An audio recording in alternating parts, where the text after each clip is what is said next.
제가 저번 주에 한 청소년 집회에 다녀왔는데요. 한 청소년이 제게 예배 끝나고 찾아와서 저에게 이런 질문을 하더라고요. 목사님, 차라리 제가 일찍 예수님 믿지 않고 나중에 늦게 믿으면 얼마나 좋을까요? 이렇게 묻는 거예요.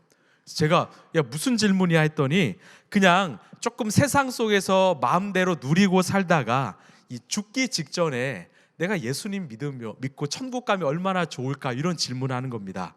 이건 어떻게 생각하십니까? 혹시 내가 예수님 때문에 내가 조금 더 놀지 못하고 누리지 못해서 아쉬우십니까? 이 세상이 주는 즐거움과 어떤 쾌락을 누리고 싶은데 예수님 때문에 못해서 안타까우십니까? 아니죠. 제가 이 친구에게 두 가지를 설명해 줬습니다. 첫 번째는, 네가 예수님이 너에게 주신 그 가치가 얼마나 큰지를 모르기 때문이다 라고 말했습니다. 여러분, 예수님이 우리에게 주신 그 샬롬, 평안보다 더 큰 가치는 없습니다. 예수님이 우리에게 주신 그 구원과 영생보다 더 큰 것은 없습니다. 내가 이것을 누리고 소유하고 있다면 여러분, 그 인생은 잘 사는 인생이지요. 여러분, 혹시 그 샬롬이 없는 삶을 경험해 보셨습니까? 이 평안이 없는 삶 한번 경험해 보셨습니까? 여러분, 그런 인생만큼 참 지옥은 없습니다. 그런 인생만큼 큰 어려움은 없습니다. 이 최근에 안타까운 뉴스들이 참 많지요. 최근에는 참 인기 있었던 배우가 이 목숨을 끊었습니다. 또한 세상의 유명한 인플루언서들이 목숨을 잃고 있습니다. 왜 그럴까요? 여러 이유가 있지만 그 안에 평안, 샬롬이 없기 때문이죠. 여러분, 왜 많은 사람들이 불안해할까요? 두렵고 또한 절망하고 공허해할까요? 그 마음 안에 샬롬이 없기 때문입니다. 그 인생을 응원하고 지지하고 다시 일으켜줄 그 예수님이 없기 때문이죠. 여러분, 예수님이 내 안에 계시면, 내 안에 찾아오시면 여러분 평안이 있으면 여러분 믿으십니까? 그래서 예수님은 말씀하셨죠. 내가 너희에게 세상이 줄 수 없는 평안을 준다 말씀하셨습니다. 여러분, 혹시 내 안에 두려움이 있습니까? 불안이 있습니까? 또한 공허함이 찾아왔습니까? 여러분, 기도하십시오. 하나님, 내 삶에 평안을 허락하여 주옵소서. 내 안에 샬롬을 허락하여 주옵소서. 매일 예수님과 동행함으로 그 샬롬을 누리시길 소망합니다. 그리고 제가 두 번째로 이렇게 말했어요. 네가 우리의 인생을 잘 모르기 때문이다라고 말했습니다. 여러분, 한번 상상해 볼까요? 내가 예수님 없이 마음대로 살았습니다.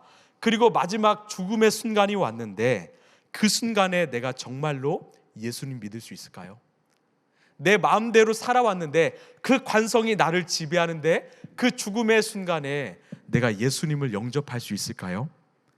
이 모든 어르신들의 이 소망이 있다면요, 마지막 순간에 침대에 누워서 사랑하는 가족들이 둘러싸여서 마지막 고별 인사를 하는 거라고 합니다. 그런데 그렇게 인생을 마무리하신 분들은 사실 그리 많지 않습니다. 우리는 언제 어디서 죽을지 모르는 그런 인생이지요. 그런데 나중에 예수님을 믿겠다? 참 쉽지 않습니다. 혹시 여러분 지금 예수님 믿으십니까? 혹시 예수님을 알고 있습니까? 따라합시다. 나는 성공한 인생입니다. 여러분, 우리는 성공한 인생입니다. 여러분, 세상과 바꿀 수 없는, 세상에 줄 수 없는 큰 가치가 우리 안에 있습니다. 우리 안에 샬롬이 있고요, 우리 안에 정말 기쁨이 있고요, 우리 안에 영원한 생명이 있고요, 소망이 있습니다. 여러분, 내게 있는 것을 잘 누리셨으면 좋겠어요. 그래서 여러분, 믿으려면 좀 빨리 믿으라고 말합니다. 제가 그렇게 친구에게 말했더니 그 친구가 저에게 따봉을 날리는 거예요. 저는 따봉 받는 목사입니다. 청소년들이 막 따봉하는 거죠. 제가 청년 때 하나의 고민이 있었습니다. 오늘 함께 나눌 말씀인데요, 제가 인격적으로 예수님을 만나고 믿었는데 제 삶이 변하지 않는 겁니다. 제가 여름 수련회, 겨울 수련회 다 따라다녔거든요. 이 기도의 시간이 되면요, 모두가 기도해요. 정말 눈물 콧물 흘리면서 다 회개하고 기도합니다. 막 그런 감정들 있잖아요. 나 오늘 예수님 만난 것 같아. 나 오늘 내 안에 예수님 찾아오신 것 같아. 나는 새로워질 것 같아. 나는 변화될 것 같아. 그래서 너무나 기쁜 마음에 기도회가 끝나면 막 너무나 행복한 거예요. 그래서 예배당 문을 열면요, 막 세상이 달라 보여요. 막 나니아 연대기예요. 막 밖을 보면요, 이 나무가 절 향해 웃고 있어요. 하이 할렐루야 막 이래요. 바람이 불어와야 후 할렐루야 막 이렇게 들려요. 막 새가 날아다니는 짹짹짹 할렐루야 할렐루야 막 이렇게 들려요. 뭐 차가 붕 할렐루야 막 이렇게 들린다고요. 기쁘면 그래요. 은혜 받으면 그런데, 그렇게 은혜를 받고 집에 돌아오면 그렇게 제 안에 살아 역사하시던 예수님이 갑자기 아프시고 시름시름 앓으시다가 3일도 안 돼서 돌아가세요. 그리고 다음 여름 수련회 부활하시죠. 또 겨울 수련회 때 부활하시죠. 이 문제가 늘 반복되는 겁니다. 심지어 제가 신학을 공부하고 전도사가 되어도 이 문제가 해결이 안 되는 거예요. 그래서 사랑하는 제 아내가 저 때문에 참 고생을 많이 했습니다. 그때 제 솔직한 마음은요, 나 목회하면 안 되겠구나, 이러다가 나 진짜 위험한 목회자 되겠구나, 이런 마음이 들었습니다. 그래서 제가 방에 들어가서 씨름하며 성경을 읽는데요, 하나님께서 그 예수님의 제자들을 제게 묵상하게 하셨습니다. 여러분, 놀라운 사실을 발견했는데 예수님의 제자들도 다 실패했습니다. 심지어 이들은요, 예수님과 3년 동안 동고동락하면서 최고의 훈련을 받았던 자들이거든요. 그렇게 최고의 훈련을 받았음에도 불구하고 다 실패했다라는 거예요. 12명 다 실패했습니다. 하루는 예수님이 제자들에게 내가 곧 죽을 거야 말씀하셨죠. 그리고 내가 로마 병정에게 잡혀서 이 십자가에 달려 죽을 거야 말씀하셨습니다. 그때 이 수제자였던 베드로가 말하죠. 예수님, 세상 사람들은 예수님 버려도 나 예수님 안 버립니다. 그때 예수님 뭐라 말씀하셨습니까? 아니야, 너는 닭이 울기 전에 몇 번 부인할 거야? 나를 3번 부인할 거야. 그때 이 베드로가 호언장담을 말합니다. 아니요, 저는 예수님 절대 도망가지 않겠습니다. 다 도망가도 저는 도망가지 않겠습니다. 여러분, 어떻게 되었습니까? 다 도망갔어요.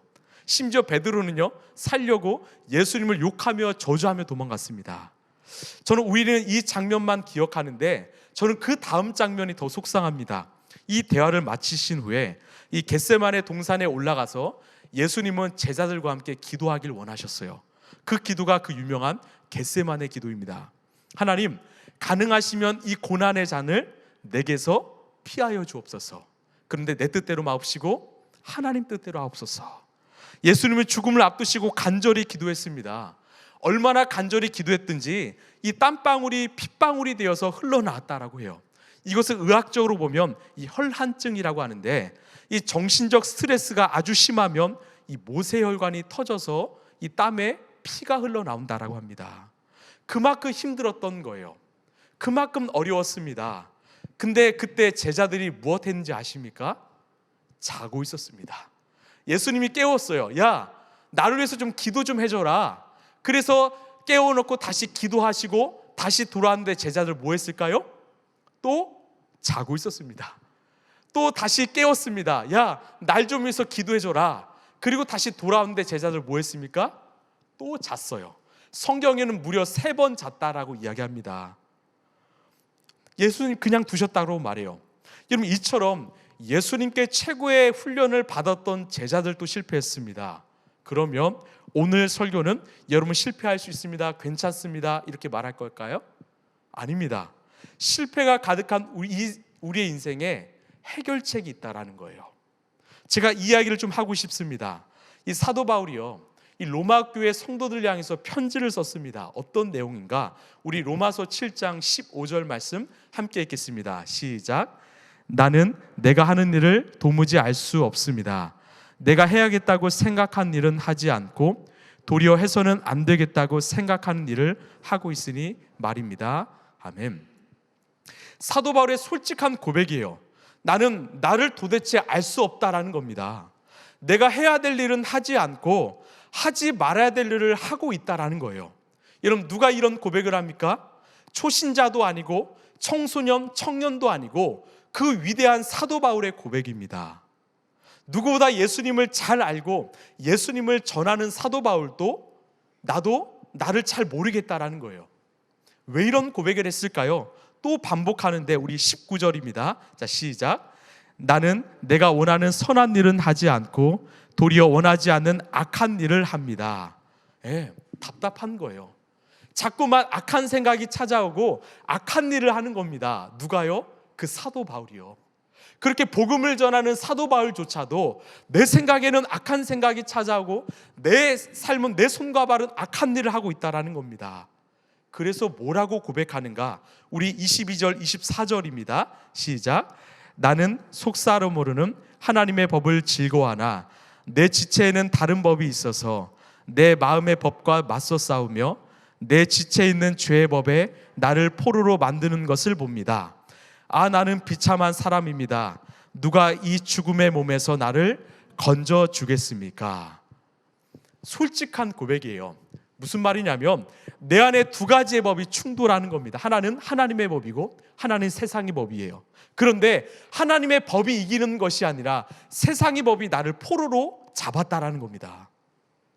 내가 죄의 포로가 돼서 헤어나올 수 없다라는 거예요. 그래서 마지막 한마디가 누가 이 죽음의 몸에서 나를 건져주겠습니까? 라는 고백이에요.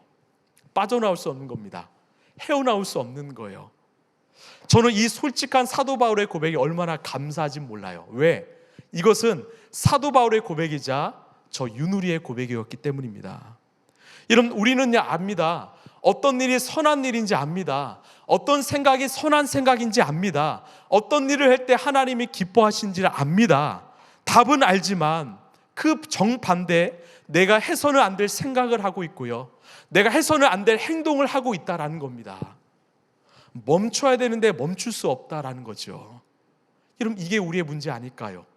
내가 예수님을 믿고 있고 내가 오랫동안 신앙생활을 하고 있지만 자꾸만 내 생각에는 해서는 안 될 생각이 찾아오고 내 삶은 해서는 안 될 행동을 하게 된다라는 거죠. 누군가는 모태신앙이고 또 10년, 20년, 30년 신앙생활했지만 왜 이렇게 우리는 또 무너질까요? 왜 이렇게 우리는 실패할까요? 사도 바울이 오랫동안 고민했습니다. 그리고 그 고민의 답을 찾았습니다. 여러분에게도 도움이 되길 바라는데요, 우리 에베소서 4장 22절입니다. 우리 시작. 여러분은 지난날의 생활 방식대로 허망한 욕정을 따라 살다가 썩어 없어질 그 옛사람을 벗어버리고, 바울은 지금 고백하는 것이 무엇이냐면 지난날의 생활 방식대로 살았던 그 욕심에 따라 살았던 옛사람을 벗어버리라고 말합니다. 여러분, 여기서 중요한 것은 바로 그 옛사람이라는 거예요. 영어로 보면은 이 old self라고 되어 있습니다. 옛 자아라는 거죠. 내 옛 자아라는 겁니다. 뭐 하라고요? put off, 벗어버리라는 거예요. 이 put off란 말이 벗어버리다, 또 다른 뜻이 있다면 제거하라, 또한 끊어내다라는 뜻을 갖고 있어요. 거룩과 같은 뜻입니다. 거룩은 제거하다, 끊어내다이죠. 너희 옛 자아, 옛사람을 끊어내라는 말이죠. 여러분, 무슨 말이냐? 가령 큰 나무가 있습니다. 우리가 그 큰 나무를 자르면 뭐가 보이죠? 나무에? 맞아요, 나이테가 있지요. 이 한 해 한 해 첩첩이 쌓여서 이 나이테가 쌓이고요, 만들어지고요. 이 나이테를 보면 우리는 이 나무가 몇 살 되었는지 알 수 있습니다. 여러분, 이게 우리라는 거예요. 우리도 첩첩이 쌓여 있습니다. 지난날 동안 내가 보고 듣고 생각하고 경험했던 내 옛 습관들이요, 옛 생활 방식들이 첩첩이 쌓여서 만들어진 존재가 바로 누구다? 나라는 거예요. 우리는 이런 생각을 해요. 내가 왜 갑자기 이런 생각을 하지? 내가 왜 갑자기 이런 행동을 하지? 여러분, 갑자기가 아닙니다. 이미 내 안에 첩첩이 쌓여서 이 프로그래밍 된 옛사람의 생활 방식이 드러나는 것입니다. 여러분, 평소에 늦게 일어난 사람이 일찍 일어나는 게 어렵습니까? 아니면 어렵습니까? 어렵죠. 왜 그럴까요? 늦게 일어나는 것이 내 안에 이 프로그래밍 되어 있기 때문이에요. 첩첩이 쌓여있기 때문이죠. 여러분, 운동을 안 한 사람이 운동하는 게 어렵습니까? 아니면 어렵습니까? 여러분, 뭐 아침에 잘못 드셨어요? 어렵죠. 왜? 나는 운동을 안 하고 쉬는 것이 내 안에 첩첩이 쌓여있기 때문이죠. 이런 무엇을 알 수 있느냐? 우리가 예수님을 믿어서 본질적으로 새로운 존재가 되었지만 새로운 존재로 살아갈 생활 방식이 준비되어 있지 않다라는 겁니다. 그래서 사도 바울은 지난날의 생활 방식, 즉 욕심대로 살았던 나의 옛사람을 벗어버리라고 말하는 거예요. 끊어내라는 것이죠. 제거하라는 것이죠. 영화 프린세스 다이어리라는 영화를 보시면 이 평범한 가정에서 살았던 이 평범한 고등학생이었던 미아라는 아이가 나옵니다. 이 아이가 누구였냐면 바로 제노비아라는 왕국의 왕위를 이을 유일한 후손이라는 것이죠. 하루아침에 평범한 고등학생에서 이 왕국의 공주가 되었습니다. 신분이 달라졌고요, 또한 생활이 달라졌습니다. 환경이 달라졌습니다. 여러분, 그러면 끝났을까요? 아닙니다. 이제부터 시작이죠. 영화를 보면요, 이 미아라는 학생이요, 공주에 걸맞는 언어와 생각과 행동을 바꾸기 위해서 부단히 훈련을 받는 장면이 나와요. 처음에는 많은 실수를 합니다. 식사 예절, 대화 예절, 행동 예절 등 이 공주에 걸맞도록 바꾸기 위해서 부단히 훈련을 했습니다. 결국 시간이 지나서 미아는 공주에 걸맞는 그런 모습으로 변화되었습니다. 그럼 이게 정답이지요. 그래서 사도 바울이 뭐라고 말하느냐, 우리 에베소서 4장 23, 24절입니다. 시작. 마음의 영을 따라 새롭게 하여 하나님의 형상을 따라 참 의로움과 참 거룩함으로 지으심을 받은 새 사람을 입으십시오. 무슨 말이냐? 새 사람을 입으라는 거예요. 여러분, 새 사람의 정의가 뭐예요? 바로 하나님의 형상을 따라 참 의로움과 참 거룩함으로 지으심 받은 새 사람입니다. 즉, 새 사람이란 무엇이냐면 하나님이 나를 지으신 본래의 모습이라는 거예요. 너의 진짜 모습으로 돌아가라는 거죠. 우리가 세상의 욕망에 따라 살았던 잃어버린 우리의 본래 모습으로 너는 돌아가라 말씀하는 거죠. 하나님 나라의 가치관과 하나님 나라의 생활 방식과 사고와 생각을 회복하라는 거죠. 여러분, 우리는 새 사람을 입기 위해서는 결국 새 습관의 형성을 해야 됩니다. 이 습관을 영어로 하빗이라고 하죠. 이 습관은요, 하빗은 라틴어 하비투스에서 왔습니다. 이 하비투스의 뜻은요, 바로 이 수도사의 옷이라는 거예요. 왜 하비투스가 되었냐면, 이 수도사는요, 이 아침이 되면 종이 땡 울립니다. 그럼 뭐 하냐면 벽에 걸려있는 수도사의 옷을 입습니다. 그리고 그 옷을 입고 열심히 기도하고 예배하고 노동을 해요. 그리고 밤이 되면 다시 땡 치면 그 입었던 옷을 벽에 다시 걸어 놓습니다. 또 아침이 찾아오면 땡 종이 치면 그 옷을 입고요, 또 기도하고 노동합니다. 그리고 밤에 땡 치면 그 옷을 벗습니다. 이렇게 매일 입고 벗다, 이것을 반복했던 것이 수도사의 옷이고 이게 습관인 하빗이 되었다라는 거예요. 무슨 말이냐면 내가 매일 입는 옷입니다. 여러분, 내가 매일 보고 듣고 생각하고 행동하는 것이 내 습관이고요, 그게 내 삶이라는 거예요. 따라합시다. 나는, 더 크게요, 나는 습관 덩어리입니다. 예, 나는요, 내가 이전에 보고 듣고 생각하고 행동했던 그런 것들이 첩첩히 쌓여서 만들어진 나는 습관 덩어리입니다. 그래서 내가 예수님을 만나서 본질적으로는 새로운 존재가 되었지만 여전히 내 안에는 옛사람의 모습이 있다라는 거죠. 옛사람을 벗어버리고 내가 새 사람을 입지 않으면 나는 여전히 또 실패를 반복하고 반복하는 그런 존재로 살 수밖에 없다라는 거죠. 여러분, 이것을 한국교회가 잘 가르쳐주지 않습니다. 수련회를 다녀오고 집회를 다녀오면 참 좋았다, 나 은혜 많이 받았다 말은 하는데 왜 나는 변하지 않는가? 바로 그 다음이 준비되어 있지 않기 때문입니다. 여러분, 아멘, 그 다음이 더 중요합니다. 이런 아멘하고 그 다음이 더 중요하지요. 은혜, 그 다음이 더 중요합니다. 집회요, 부흥회요, 수련회요, 그 다음이 더 중요합니다. 여러분, 진짜 변화는 쉽게 얻어지지 않습니다. 한 목사님이 이런 말을 하더라고요. 정말 가치 있는 것은 얻기 위해서는 부단한 훈련이 필요합니다. 여러분, 가치가 있을수록 더 많은 훈련을 통해서 얻을 수 있다는 거죠. 여러분, 기도만큼 더 가치 있는 것이 어디 있습니까? 그래서 더 많은 훈련이 필요한 거예요. 여러분, 말씀 묵상요, 그거만큼 가치 있는 게 어디 있습니까? 쉽게 얻어지지 않죠. 훈련이 필요하다라는 거죠. 여러분, 내가 가치 있는 것을 얻기 위해서는요, 그만큼의 더 부단한 훈련이 필요하다라는 겁니다. 제가 예전에 본 영상의 제목인데요, 이 미국의 해군 제독인 윌리엄 맥 레이븐이 이 대학교 졸업식 축사에서 이런 말을 했습니다. 한번 읽어봅시다. 시작. 세상을 변화시키고 싶습니까? 이불부터 똑바로 계세요. 이게 엄청 화두가 되었어요. 세상을 변화시키고 싶습니까? 그 대학교 졸업식에 온 많은 사람들 향해서 이불부터 개라고 말했습니다. 여러분, 우리가 저도 이불 잘 갭니다. 제가 죄송합니다. 우리가 예수님을 믿고 은혜를 받으면요, 꿈이 생겨요. 뭔가 하고 싶습니다. 하나님께 나를 마음껏 써달라고 합니다. 여러분, 그런데요, 하나님이 쓰시는 사람은요, 준비하는 사람이에요.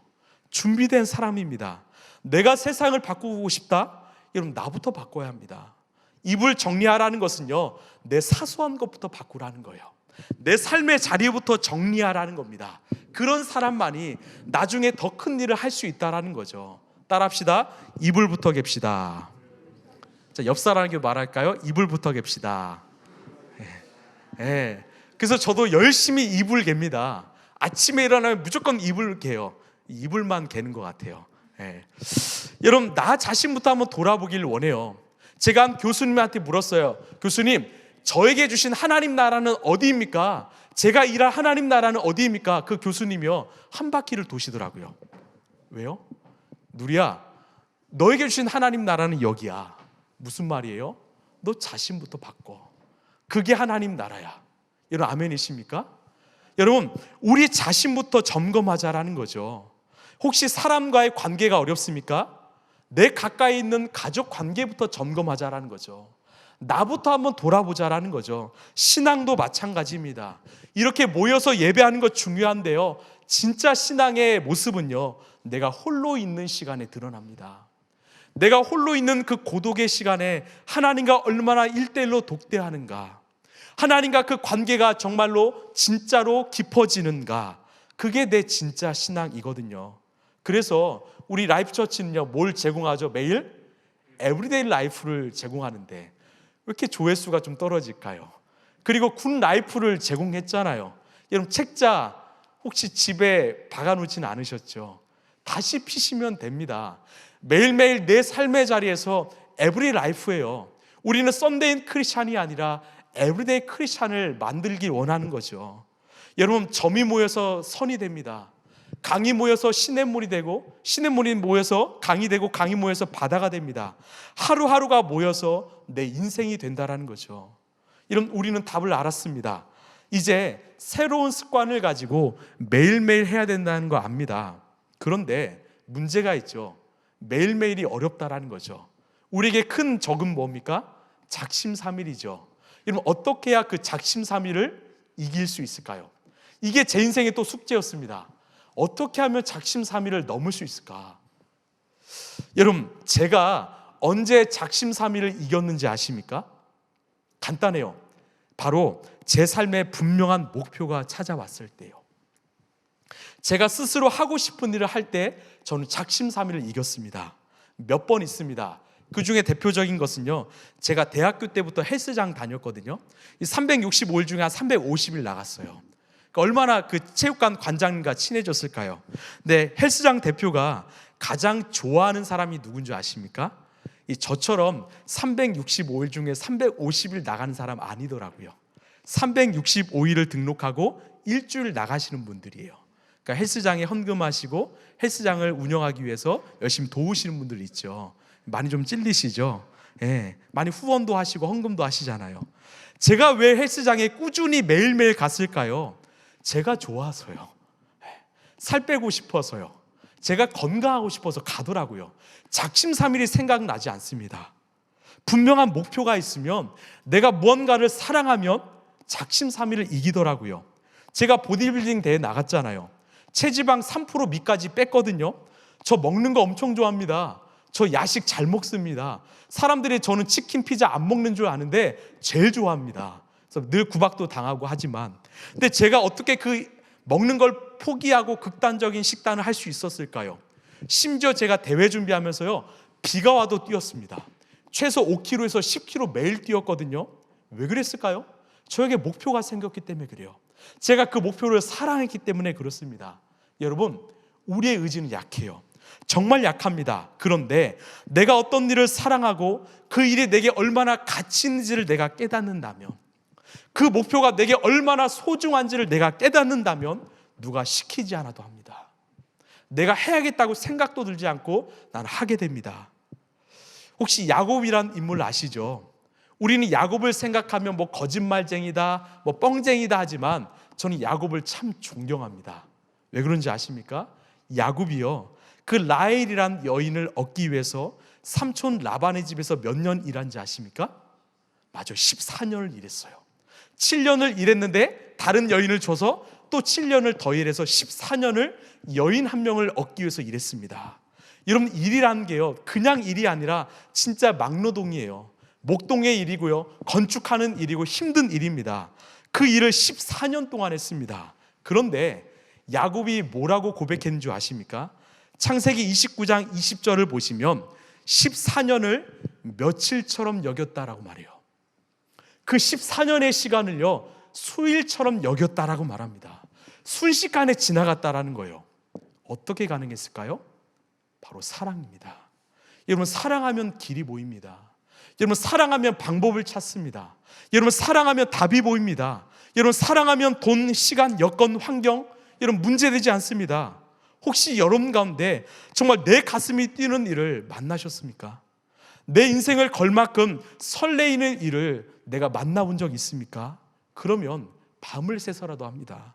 누가 시키지 않아도 합니다. 정말 그 일이 내게 가치가 있다, 소중하다 하면 작심삼일을 이겨냅니다. 여러분, 우리의 인생은요, 내 가슴 뛰는 일을 좀 만났으면 좋겠더라고요. 내 인생을 걸 만큼 그 가치 있는 일을 한번 만났으면 좋겠더라고요. 왜? 그게 행복이더라고요. 저는요, 인스타그램에 매일 짧은 묵상글을 올립니다. 돌아보니까 한 약 2년 동안 하루도 빠짐없이 올렸더라고요. 여러분, 누가 돈을 줘서 하는 거 아닙니다. 시킨 일도 아닙니다. 왜 꾸준히 올렸을까요? 제가 그 일을 사랑하기 때문입니다. 그 일을 가치 있게 여겼기 때문이지요. 여러분, 가치 있는 일을 하십시오. 내 가슴 뛰는 일을 하십시오. 그리고 그 일을 진심으로 사랑해 보십시오. 그러면 작심삼일을 이겨냅니다. 여러분, 우리는 말씀을 묵상해야 한다고 합니다. 우리는 기도해야 된다고 합니다.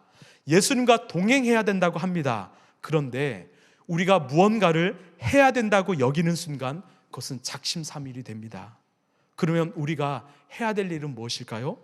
바로 예수님을 진심으로 사랑하는 겁니다. 그분이 내게 모든 것을 주셨기 때문에 내가 예수님을 사랑하면 기도합니다. 내가 예수님을 진심으로 사랑하면 말씀 봅니다. 내가 예수님을 진심으로 사랑하면 동행합니다. 혹시 나에게 묵상이, 기도가, 동행이 하나의 일로 여겨진다면 내 사랑을 점검해 봤으면 좋겠습니다. 내가 정말 예수님 사랑하고 있는가? 내 안에 그 첫사랑이 여전히 살아있는가? 그분이 나를 사랑한 것처럼 나도 그분을 사랑하고 있는가? 그래서 이 작심삼일을 이기는 이 두 가지의 비결 중 첫 번째는요, 따라합시다. 사랑. 다시요, 사랑. 제가 이 말씀을 참 좋아합니다. 우리 요한복음 15장 5절입니다. 자, 시작. 나는 포도나무요, 너는 가지이다. 사람이 내 안에 머물러 있고 내가 그 안에 머물러 있으면 그는 많은 열매를 맺는다. 너희는 나를 떠나서는 아무것도 할 수 없다. 아멘. 저 이 말씀을 참 좋아합니다. 여러분, 사랑은요, 붙어 있는 거예요. 여러분, 우리가 붙어 있기만 하면 예수님이 우리의 삶에 열매를 맺어주신다고 말씀합니다. 여러분, 붙어 있으십시오. 여러분, 더 많이 사랑하십시오. 내 삶에 변화는 찾아옵니다. 예전에 한 청년이 제게 찾아와서 참 어려운 고민을 털어놨습니다. 자신이 그 음란물, 이 포르노에 중독되었다라는 거예요. 제가 그 청년의 고백을 듣고요, 제가 끊지 말라고 했습니다. 끊으라고 말하지 않았습니다. 대신 예수님을 진심으로 한번 사랑해 보자고 이야기했습니다. 그리고 예수님이 사랑하는 너 자신을 한번 진심으로 사랑하고 아껴주라고 말했습니다. 한 달 후가 되어서 그 청년이 제게 찾아왔습니다. 어떻게 되었을까요? 이제는 찾지 않는데요, 정말 예수님을 진심으로 사랑해 보니까 예수님을 더 찾게 되고 또한 자신을 더 아름답게 가꾸고자 노력하고 있다라고 합니다. 여러분, 맞습니다. 결국은 비워내는 것보다 더 중요한 것은 채우는 겁니다. 여러분, 사랑하십시오. 예수님의 사랑으로 나를 한번 채워보십시오. 지금 내가 누군가를 품을 수 없습니까? 여러분, 예수님을 찾으십시오. 예수님을 사랑해 보십시오. 내 모습에 실망하셨습니까? 예수님을 사랑해 보십시오. 그 사랑이 이깁니다. 그 사랑이 가능케 합니다. 그 사랑이 내 삶에 변화를 줍니다. 또 작심삼일을 이기는 방법, 마지막 두 번째는요, 함께 따라합시다. 훈련. 다시요, 훈련. 제가 청년들을 만나면 전 조언할 때요, 노력하지 말고 훈련하라고 말합니다. 무슨 말이냐? 제가 한번 정의를 내려봤습니다. 노력은요, 최소한의 헌신으로 변화하려는 시도입니다. 근데 훈련은요, 특정한 성과를 이루기 위한 전폭적인 헌신입니다. 이 노력과 훈련은 좀 다릅니다. 노력은요, 이 최소한의 시도입니다. 하다가 되면 땡큐, 안 되면 포기하겠다는 그 마음이 담겨 있습니다. 왜 작심삼일할까요? 노력하기 때문입니다. 하다가 안 되면 나 그냥 내려놓을게, 이런 마음이지요. 그런데요, 훈련은 좀 다릅니다. 훈련은 반드시 해내고자 하는 그런 전폭적인 헌신이 있습니다. 작전이 있고 계획이 있습니다. 전략도 있고 열정도 있고 사랑도 있습니다. 그래서 결국 해냅니다. 예전에 제 아내와 함께 이 탐 크루즈가 나온 영화 탑건이라는 영화를 봤는데, 혹시 보신 분 계십니까? 예, 조금 있고 나머지는 늘 말씀만 보시니까. 근데 저랑 닮은 사람이 주인공으로 나오더라고요. 1%, 눈 두 개, 저도 눈 두 개, 코 하나, 입 하나 닮긴 했죠? 그렇습니다. 근데 이 탑건이 뭐냐면 죄송합니다. 아니, 제가 이 말했더니 아내가 찡그려가지고, 이 탑건이 뭐냐면요, 죄송합니다. 이러면 안 돼요. 거의 끝났습니다.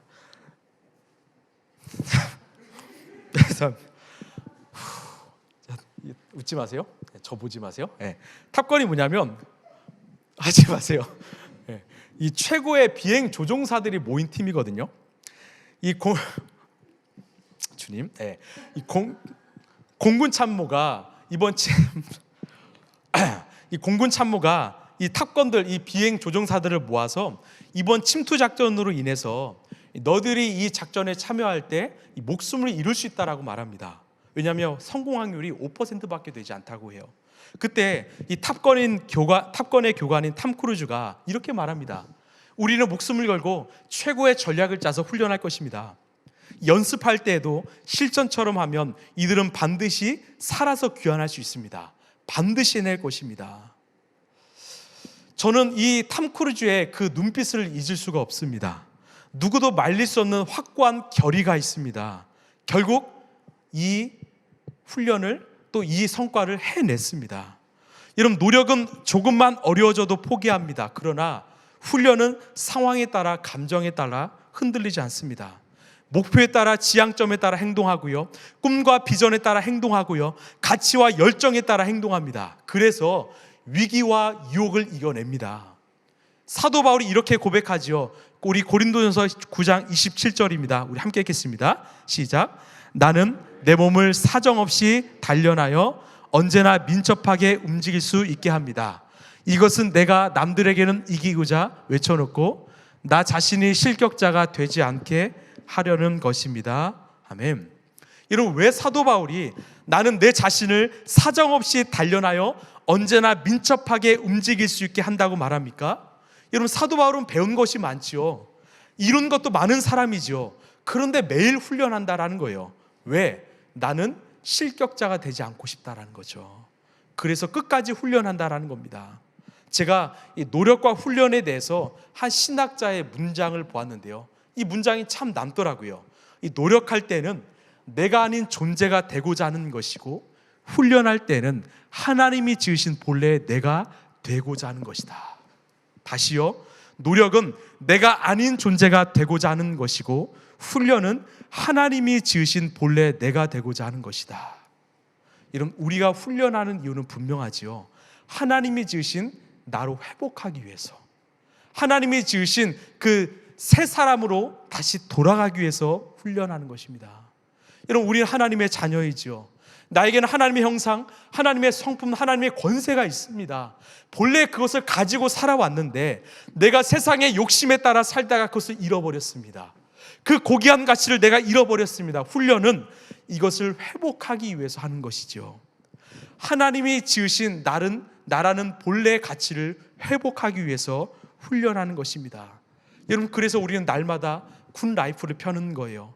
그리고 여러분 피십시오. 그리고 하나님이 내게 원하시는 모습은 무엇인가, 내게 주신 가치와 꾼은 무엇인가 한번 적어 보십시오. 그리고 그런 내가 되기 위해서 내가 해야 될 습관을 한번 기록해 보십시오. 여러분, 매일 군 라이프 하시길 바라요. 매일 새 옷을 입으시길 바랍니다. 여러분, 노력하지 마시고 훈련하시길 바라요. 그러면 나도 모르게 하나님이 지으신 나로 돌아가게 될 것입니다. 하나님이 원하시는 그 새 사람의 옷을 우리는 입게 될 것입니다. 말씀을 마무리하겠습니다. 여러분, 하나님을 더 사랑하길 바랍니다. 혹시 내 삶에 문제가 있습니까? 어려움이 있습니까? 여러분, 그것을 능히 이기시는 그 예수님을 더 많이 사랑했으면 좋겠어요. 어려움이 찾아오면요, 더 예수님 사랑했으면 좋겠어요.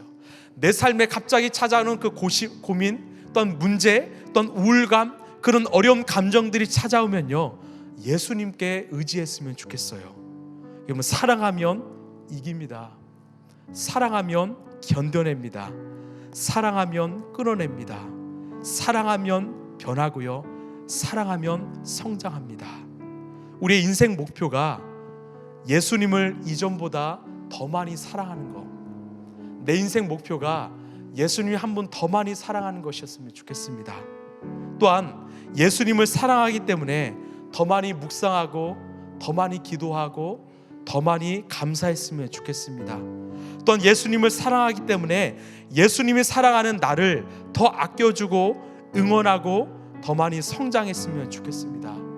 이런 노력하지 않으시고 우리 훈련했으면 좋겠어요. 내가 버려야 될 것들이 있죠. 내가 끊어야 될 것들이 있죠. 여러분 아시잖아요. 여러분 그것을 끊어내십시오. 그래서 하나님이 지으신 나의 본래 모습으로 다시 돌아가시길 바랍니다. 우리 오늘 말씀을 생각하면서 정말 예수님의 사랑을 다시금 한번 회복하길 원합니다. 우리 이 찬양 고백할 텐데요, 하나님 그 은혜와 그 사랑으로 내가 그렇게 살겠습니다. 그 결단하는 마음으로 우리 함께 찬양하길 원합니다.